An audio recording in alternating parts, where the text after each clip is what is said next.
자, 검사의 신뢰도를 높이기 위한 설명으로 옳지 않은 것은입니다. 우리가 이제 기출문제에서 신뢰도에 영향을 주는 요인들을 봤었죠. 여러분들이 해설해 보면은 여러 가지 것들이 쭉 나오는데 이러한 것들은 신뢰도를 어떻게 하면 좀 더 높일 수 있느냐, 그러한 것들을 설명해 놓은 거예요. 그래서 신뢰도의 영향 요인은 기출문제에서 봤기 때문에 신뢰도에 대해서 어떻게 하면 이것을 높일 수 있는 방법이 있느냐, 그것을 한번 출제해 보았습니다. 자, 1번 검사 대상의 개인차를 크게 한다라고 했어요. 개인차를 크게 한다. 좀 더 이것을 이제 쉽게 말하면요, 이거예요. 동질 집단보다는 이질 집단으로 하는 게 좋다라고 이야기할 수 있거든요. 그러면 여기에서 쓸게요. 동질 집단보다 이질 집단이 유리하다. 자, 이런 식으로 시험에 출제될 수도 있어요. 자, 아래 해설에 보시면, 여러분들 해설편을 보시면, 자, 9번에 있습니다. 9번에 보면 동질 집단의 신뢰도는 이질 집단보다 낮다 이렇게 돼 있죠. 비슷한 학생 집단에서 보다는 넓은 학력 점수의 범위가 원인이 된 넓은 능력 범위를 가지고 있는 수험자 집단이 훨씬 더 신뢰도가 높다라고 하는 거예요. 이걸 좀 더 쉽게 말씀을 드릴게요. 지금 여기는 나와 있지 않지만 우리가 이제 4번 지문에 보면 문항의 변별도라는 게 나와요. 문항의 변별도는 뭐냐면 우수한 능력의 학생과 좀 덜 우수한 학생을 구분하는 거예요. 변별하는 겁니다. 그러니까 어떤 문항을 맞췄을 때 그 문항의 변별도라고 하는 것은 변별력이 있었다 없었다 이런 말을 많이 하잖아요. 그것은 우수한 학생은 맞추고 그렇지 못한 학생은 틀려야 맞는 거예요. 그래야 변별력이 있는 문항이 되는 거거든요. 이것은 우리가 신뢰도를 측정할 때 문항의 변별도가 높다든지 문항의 난이도가 적절하다든지 이랬을 때 우리가 신뢰도가 높다라고 하거든요. 따라서 여기 3번을 보면 문항의 난이도를 적절하게 구성하는 것이나 문항의 변별도를 높이는 것이나 이 두 가지 모두 다 신뢰도를 높일 수 있는 방법이다라고 보시면 되고요. 자, 여기 이질 집단이 있었잖아요. 아까 보면은 제가 읽은 내용 중에 비슷한 학생 집단보다는 넓은 학력 점수의 범위가 원인이 된 넓은 능력 범위를 가지고 있는 수험자 집단이 좋다. 이게 바로 이질 집단이거든요. 그래서 좀 더 쉽게 말씀드린다 했는데 그 쉬운 내용은 뭐냐면 우수한 학생들도 있고 어떤 그룹에 우리가 측정하고자 하는 그룹에 우수한 학생도 있고 그렇지 못한 중간 정도 학생도 있고 좀 더 낮은 그 학생의 학습 정도가 낮은 학생들이 전체적으로 있을 때 우리가 그 문항의 변별도를 정확하게 측정할 수 있겠죠. 그랬을 때 우리가 신뢰도가 높다라고 말할 수 있는 거예요. 자, 이거랑 헷갈리지 않으셔야 되는 것이 바로 10번이거든요. 이질적 내용보다는 통질적 내용의 검사를 실시하는 게 좋다라고 했잖아요. 이건 당연한 거 아닙니까? 이질적인 내용을 측정해버리면 이것은 여러분들이 알다시피 일관성이 있는 답변이 나올 수가 없어요. 그래서 동질적인 내용의 검사를 실시하는 게 좋습니다. 이거는 집단의 이야기고요. 그거는 내용의 이야기입니다. 그럼 여기다 CF 써서 동질적인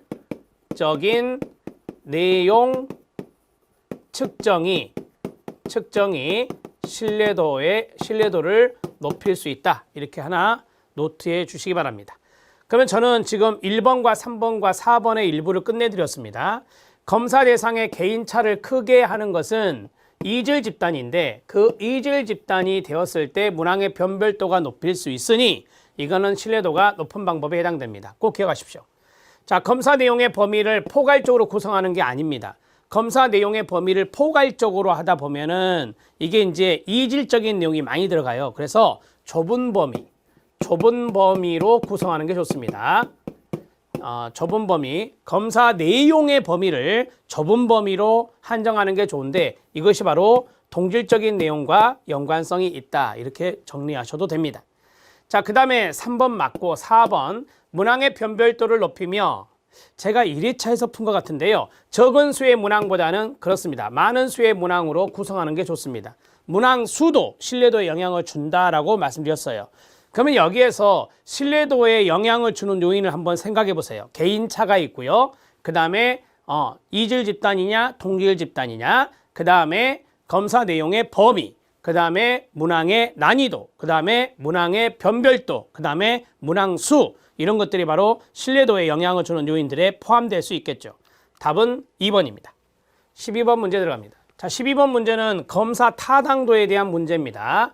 검사 타당도에 대한 설명으로 옳지 않은 것은, 자, 준거 타당도, 수렴 변별 타당도, 내용 타당도, 공인 타당도가 나왔습니다. 자, 준거 타당도는 예측 타당도에는 예측 타당도가 속한다. 맞습니다. 간단하게 노트하면 준거 타당도에는 두 가지가 있습니다. 하나는 공인 타당도가 있고 하나는 예측 타당도가 있습니다. 공인 타당도와 예측 타당도는 바로 준거 타당도에 포함됩니다. 수렴 변별 타당도는 이론적 구성 요인과의 상관관계로 판단할 수 있다. 그러니까 같은 개념일 때는 상관관계가 높아야 됩니다. 측정했을 때 이게 수렴 타당도, 다른 개념일 때는 상관관계가 낮아야 되거든요. 이러한 것들이 바로 뭐다? 네, 변별 타당도라고 하거든요. 자, 여기 구성이란 말이 있잖아요. 이론이란 말이 있잖아요. 이 이론을 다른 말로 개념이라고 말할 수 있어요. 그 다음에 우리가 이 수렴 변별 타당도는 개념 타당도에 포함되는 건데, 그 개념 타당도의 동의어가 구인 타당도잖아요. 구인 타당도에는 바로 수렴 타당도와 변별 타당도가 있다. 이렇게 정리하시면 됩니다. 맞습니다. 자, 내용 타당도는 중요한 게 이거예요. 전문가들의 검사 내용, 전문가들이 검사 내용을 살펴봄으로써 판단할 수 있어요. 그러니까 이 검사가 과연 타당도가 높은 것입니까? 라고 관련 전문가들에게 의뢰해서 그 전문가들이 타당하다라고 말한다면 내용 타당도가 높다 이렇게 말하는 거예요. 맞습니다. 자, 공인 타당도는 주로 요인 분석 방법을 사용해서 판단한다. 자, 요인 분석을 사용해서 판단하는 것을 요인 타당도라 하는데, 그 요인 타당도는 바로 구인 타당도에 해당되는 겁니다. 그래서 지금 해설에는 구인 타당도 이렇게 말씀드렸는데요. 요인 타당도라고 할 수도 있고요. 구인 타당도라고도 할 수 있어요. 자, 결론 내리면 구인 타당도는 세 가지가 있어요. 첫 번째 요인 타당도가 있고, 그 다음에 두 번째 아까 했죠? 수렴 타당도가 있고, 세 번째 변별 타당도가 있다. 이렇게 정리할 수 있고요. 자, 요인 타당도의 동의어는 이해 타당도고요. 여기는 집중 타당도고요. 여기는 차별 타당도라고 합니다. 하나의 용어 정도만 아시죠? 이 정도 아시면 됩니다. 자, 답을 해결했어요. 공인 타당도 아닙니다. 공인 타당도는 아까 말씀드렸죠? 준거 타당도에 해당되는 겁니다. 자, 다음으로 13번 문제 들어가겠습니다. 13번 문제는 다음에서 설명하는 능력은 GATB, 우리가 GATB는 일반 적성 검사라고 하거든요. GATB 직업 적성 검사에서 어떤 적성을 공통적으로 측정하는가라고 했습니다. 자, 눈과 손의 협응, 그 다음에 형태 지각 적성, 사무 지각 적성, 공간 추리 적성, 이런 것들이 있습니다. 우리가 이제 GATB에 해당되는 것들은 9가지의 적성이 나오죠. 9가지의 적성이 나옵니다. 15가지의 하위 요소에 해당되는 것들이 있고, 거기에서 이제 9가지 적성을 산출해 내는 것인데요. 첫 번째, 문자나 인쇄물, 점표 등의 세부 사항을 식별한다. 이것만 봐도 답이 나와야 돼요. 우리가 보통 문자, 인쇄물, 점표, 세부 사항 식별하는 것은 사무원들이 많이 잘해야 되는 거예요. 이건 사무지각과 연관성이 있거든요. 잘못된 문자나 숫자를 찾아서 교정하거나 대조하는 것도 사무지각이고요. 직관적인 인지 능력의 정확도를 비교하고 판별해서 교정하는 것, 아무튼 교정 작업 이런 것들이 우리가 이제 사무지각과 연관성이 있다라고 보시면 됩니다. 그래서 사무지각 적성과 연관성이 있어서 답은 3번이 되고요. 우리가 이제 눈과 손의 협응은 그대로 이해하시면 돼요. 눈과 손이 서로 같이 어울려서 정확하게 어떤 운동, 그것과 연관된 운동을 하는 것들을 말하는 것이고, 자, 형태 지각과 공간 추리가 있는데, 형태 지각은 도형, 도해 또는 도형을 잘 읽는 분들이 있어요. 도해라든지 아니면 뭐 도표라든지 아니면 도형이라든지 이런 것들의 지각, 도형적인 측면을 지각하는 것이 바로 형태 지각이 되겠습니다. 자, 공간 추리는 우리가 뭐 3차원 이런 평면 있죠. 입체 평면. 자, 평면 그것과 연관성이 있는 것이고요. 그 다음에 여러분 해설이 나오지만 기하학적 문제 해결입니다. 기하학적 문제 해결. 기하학적 문제 해결과 연관된 것은 바로 공간 추리적성이다. 이렇게 정리할 수 있습니다. 여기 외에 나머지 5가지가 있겠죠. 그것도 해설에 장황하게 잘 해드렸으니까 한번 읽어주시기 바랍니다. 답은 3번입니다. 자, 14번 문제 들어갑니다. 제가 이거 앞에서 암기법 가르쳐 드렸죠. 사비카스가 제안한 진로 적응도의 차원으로 옳지 않은 것은 이다. 진로 적응도의 차원이 4가지가 있습니다. 라고 했고요. 우리가 이제 호, 암기법, 자, 관, 통 이렇게 외우자 그랬어요. 그래서 호기심. 지금 여기에는 없네요. 자신감, 그 다음에 관심, 그 다음에 통제 이렇게 4가지입니다. 기회는 아니죠. 찬스의 기회는 없습니다. 자, 여러분 해설해 보면 이걸 쉽게 박스 처리해서 설명해 드렸어요. 같이 한번 읽어보세요. 시작. 쉽게 설명하면 자신의 진로에 무엇을 갖는다? 관심을 가지고 관심의 동그라미 1. 계속 읽어주세요. 시작. 통제감을 느끼며 통제감의 동그라미 2. 그 다음에요. 진로에 대한 호기심과 호기심의 동그라미 3. 그 다음에 자신감을 갖는 것이 자신감의 동그라미 4. 진로 적응도를 드러내는 중요한 요소가 된다라고 했습니다. 진로에 관심도 갖고 적절한 통제감도 느끼고 그 다음에 진로에 대해서 호기심이나 자신감 이런 것들이 나타났을 때 진로 적응이 가능하다 이렇게 생각하시면 됩니다.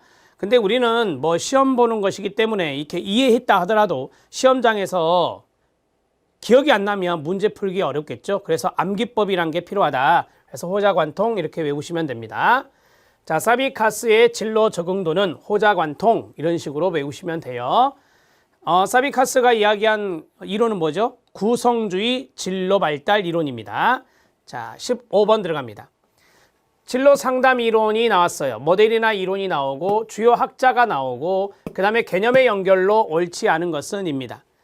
자, 진로 선택 이론의 홀랜드, 그 다음에 사회인지 진로 이론의 크롬볼츠 틀렸죠. 그 다음에 가치중심 진로 모델의 브라운, 그 다음에 인지정보처리 모델의 피터슨 외 또는 패터슨이라고도 하고요. 자, 여기에 샘슨이 들어가죠. 샘슨, 패터슨 이런 학자들이 바로 인지정보처리 모델의 학자들이었습니다. 자, 제가 어디가 틀렸다 했죠? 그렇습니다. 크롬볼츠는 사회학습 이론의 학자예요. 여기 크롬볼츠가 이야기했던 것 중에 유명한 계획된 운영이라는 게 있었잖아요. 여기서 이게 틀렸네요. 이 자리에 사회학습 이론이 들어가야 돼요. 이 자리에 사회학습 이론이 들어가야 된다. 자, 나머지를 해결하면 진로 선택 이론의 홀랜드는 계측성이라는 걸 이야기했어요.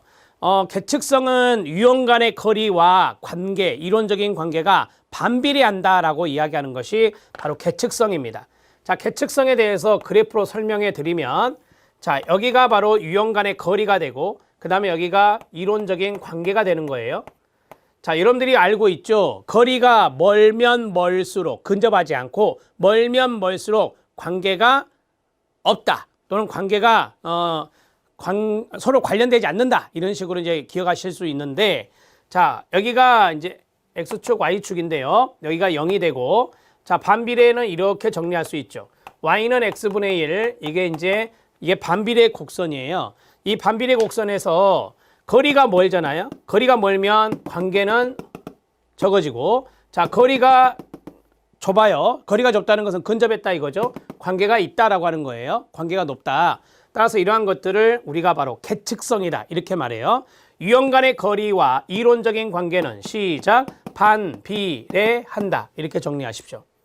자, 2번 들어갑니다. 사회학습 이론 크롬볼츠 계획된 우연 맞고 가치중심 진로 모델은 가치지향성, 가치를 상당히 중요하게 여긴다라고 앞에서 한 문제 풀었습니다. 인지정보처리 모델에서는 정보처리 기술이 중요하겠죠. 우리가 앞에서 했던 거 커사비라고 하는 것도 여기에서 나왔었고요. 정리가 돼야 됩니다. 답은 2번입니다.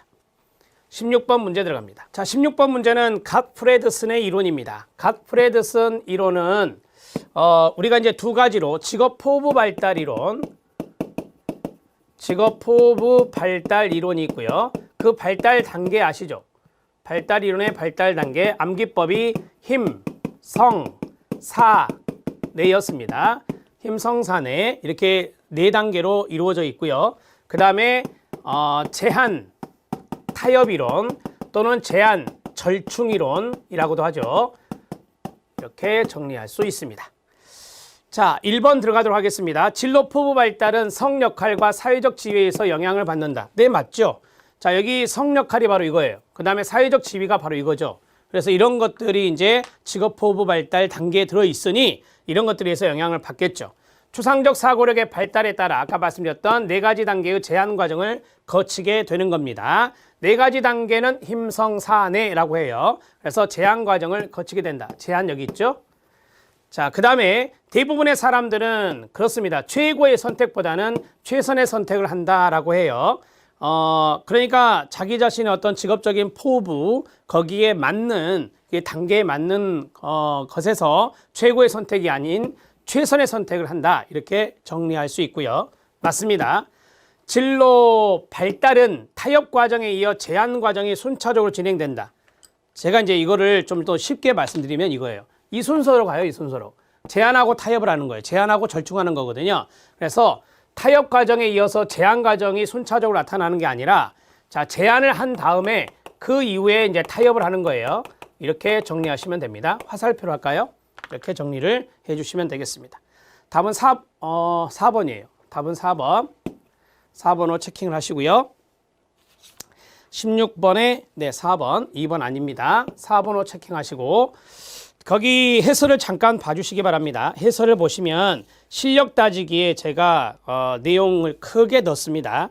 그 내용에서 1번 보시기 바랍니다. 갓프레드스는 직업포부 발달 단계 4단계에 근거해서 직업포부의 형성 및 변화 과정을 설명하기 위해 제한과 절충의 원리, 제한과 타협 이론을 제시했다라고 말씀드렸습니다. 자, 그 다음에 밑에 안에 작은 박스는 4단계가 들어있어요. 거기에서 힘, 성, 사, 네 밑줄 쳐놨잖아요. 힘과 크기 지향성, 성역할 지향성, 사회적 가치 지향성, 그 다음에 내적 고유한 자아 지향성인데 이 나이도 좀 기억하세요. 3, 6, 9, 14입니다. 3, 6, 9, 14 거기에 밑줄. 3세부터 시작하는 것은 힘, 그 다음에 6세부터 시작하는 것은 성, 그 다음에 9세부터 시작하는 것은 사회적 가치, 그 다음에 14세 이후는 내적 및 고유한 자아 지향성이 됩니다. 3, 6, 9, 14 이런 식으로 머릿속에 넣어요. 자, 이거죠, 이거. 3, 6, 9, 14 이런 식으로 정리할 수 있다 이 말이고요. 자, 그 다음에 7번 결론적으로 봐주세요. 자신이 바라던 최고의 선택이 아니라 현실적으로 가능한 최선의 선택을 만족한다 라고 했어요. 이러한 타협에 대한 심리적인 적응은 선택한 진로에서의 만족도와 깊이 관련될 수 있겠죠. 자, 직업포부 발달 이론 또는 제한 타협 이론 말씀드렸습니다. 학자는 갓프레드슨, 고트프레드슨이었습니다.